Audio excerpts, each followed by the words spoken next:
Yung nakakalungkot na isipin, Mr. Speaker, that we created a monster out of them. Mr. Speaker, ang kongresong ito ay naging party po ng pagbuo ng super franchise. In accordance with Republic Act 9513, we created a super franchise for them. They bring same kind of issues, but with more substantial and more enhanced subject that this representation would like to explore regarding Meralco's monopolistic and monosopnic state of mind. Yes, Mr. Speaker, siguro you'd be wondering bakit ata parang adverse yung monopoly sa monopsony na karakteristik ng Meralco. And Mr. Speaker, allow me to explain a little bit about yung pong tinatawag nating monopoly at monopsony. At kung titingnan po natin ang ating pong Webster Dictionary, at titingnan po natin yung ating pong mga Google, makikita po natin yung monopolistic dyan. Ang ibig po sabihin ng monopolistic ay yung pong seller ay control niya yung buyer. In this case, ang Meralco po, hindi lamang po siya distribution utility, Mr. Speaker. Siya rin po ay buyer ng mga kuryente. Siya po ay kino-consider din po natin siya na nagmamay-ari din ng ating pong mga power generators. As a matter of fact, this is being allowed by Section 45 under Republic Act 9135, yung ating pong tinatawag na EPIRA law, yung pong cross-section. We allowed it. At ang tanong, paano naging control ng mga seller o nagbebenta ng kuryente ang Meralco bilang siya po ay buyer ng kuryente? Because we allow the affiliation, we allow na kung saan po ay nakakapagbigay siya ng equity sa mga nagbebenta ng kuryente, thereby constituting a monopolistic attitude.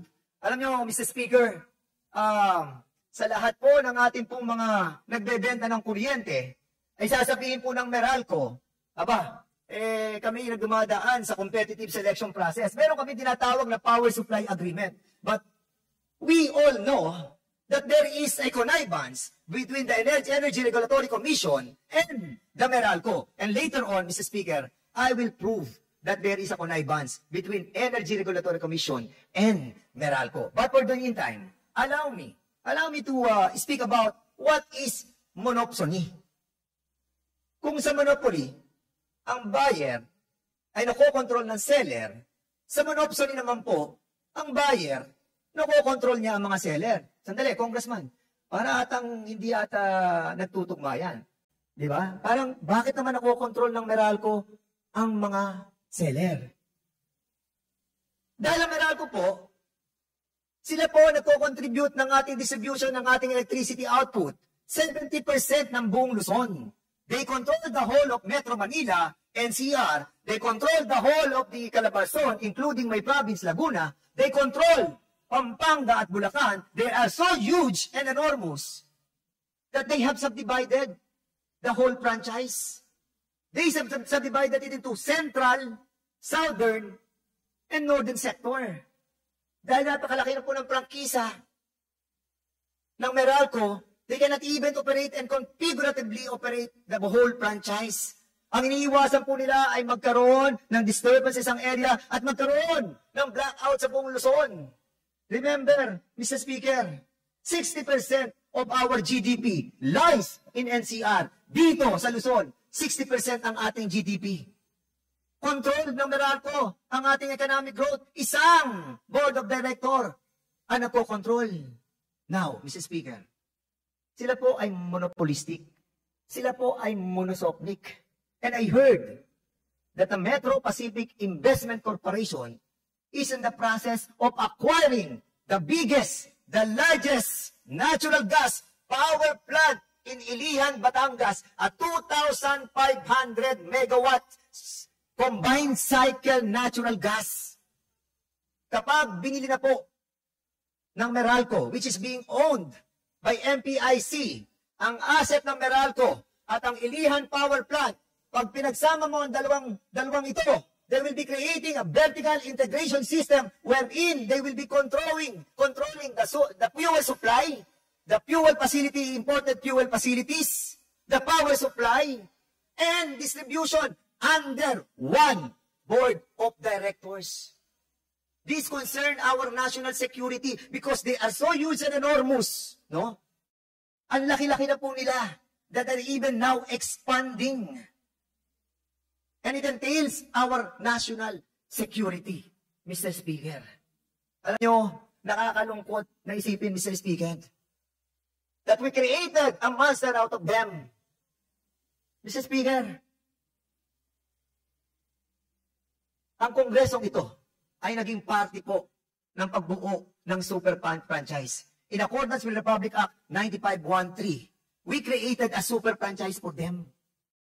And the power of this Congress is to amend, to revoke, to suspend, and even subdivide their franchise. And may I remind, Meralco, the Metro Pacific Investment Corporation, before they plan to acquire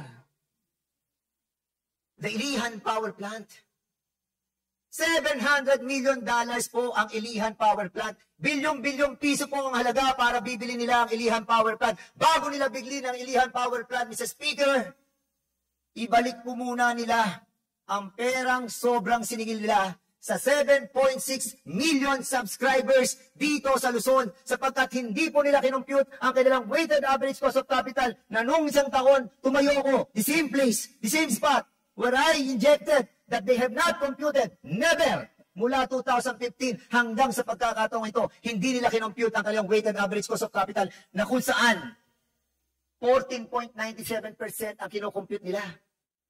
Yun ang percentage ng kanilang profit na pinagbabasihan, na kinompute pa nila noong 2010. And in accordance to the rules of wheeling rates of distribution utility ng ERC, ang sabi ng ERC, ng kanilang batas, kada 4 na taon, i-compute natin ang pinagkakakitaan ng Meralco sapagkat nung panahon na kinompute po nila ang weighted average cost of capital noong 2010, all the parameters, the indicators,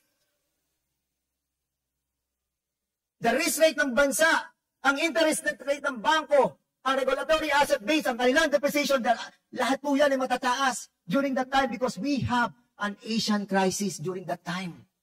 And thereby constituting a higher weighted average cost of capital. Dumating po ang 2011, 2012, 2013, 2014, hanggang 2015 na lang po yan eh. Sabi ng batas, ng rules ng ng ERC eh.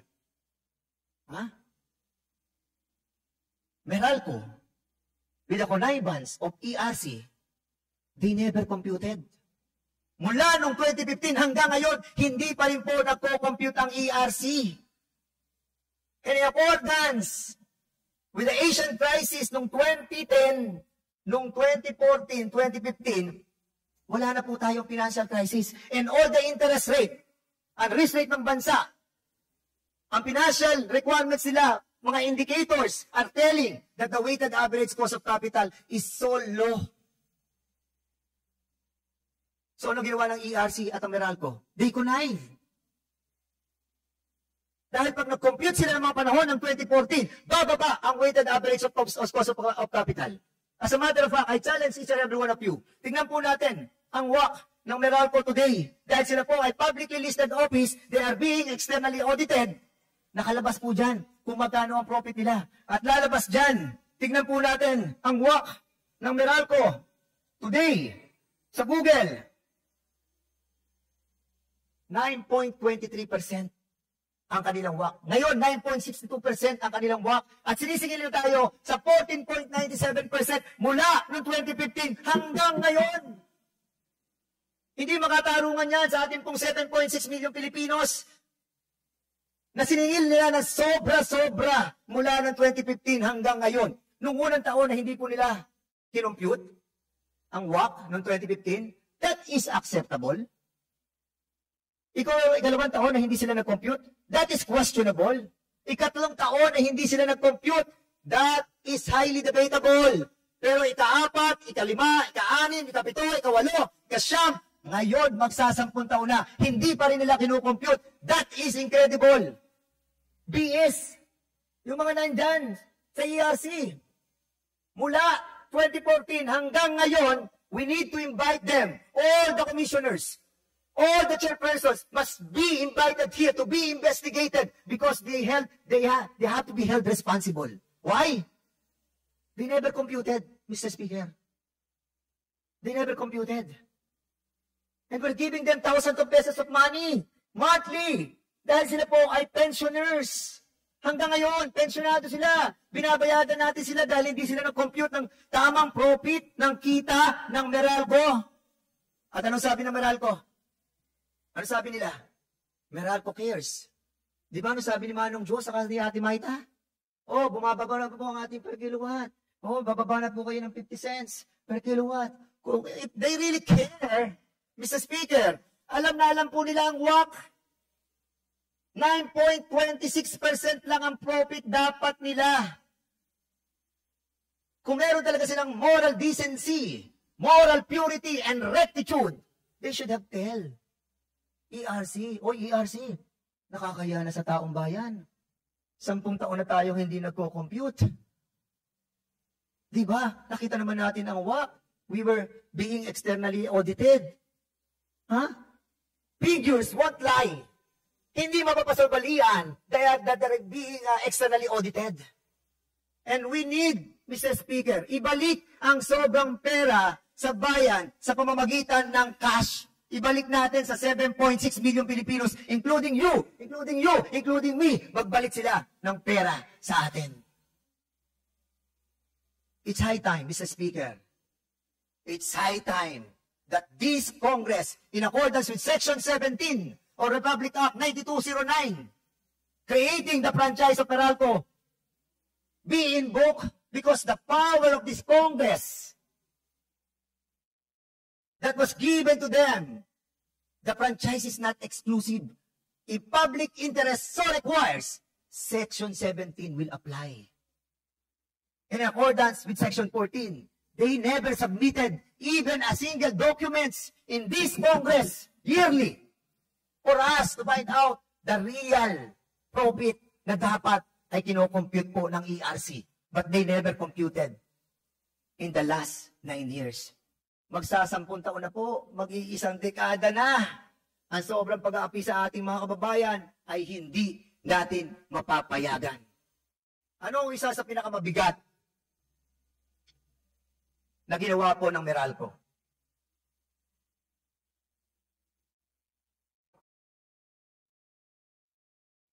They are economic saboteurs. Sinasabotahe po nila ang ating ekonomiya. Why? In accordance with Republic Act 9513 or the Renewable Energy Act of 2008, the government is mandated to encourage our consumers to be a part of the economic growth through energy development. Ang sabi ng batas, ang puso ng batas, ini-encourage natin ang ating mamamayan na ma-involve sa ekonomiya sa pamamagitan ng paglalagay ng energy development, ng renewable energy facility sa bawat tahanan ng mamamayang Pilipino. Bakit? Kung magkakaroon po tayo ng mga pasilidad na hango sa mga renewable energy like araw, hangin, tubig, basura, biomass, na kung saan magkikreate tayo ng kuryente.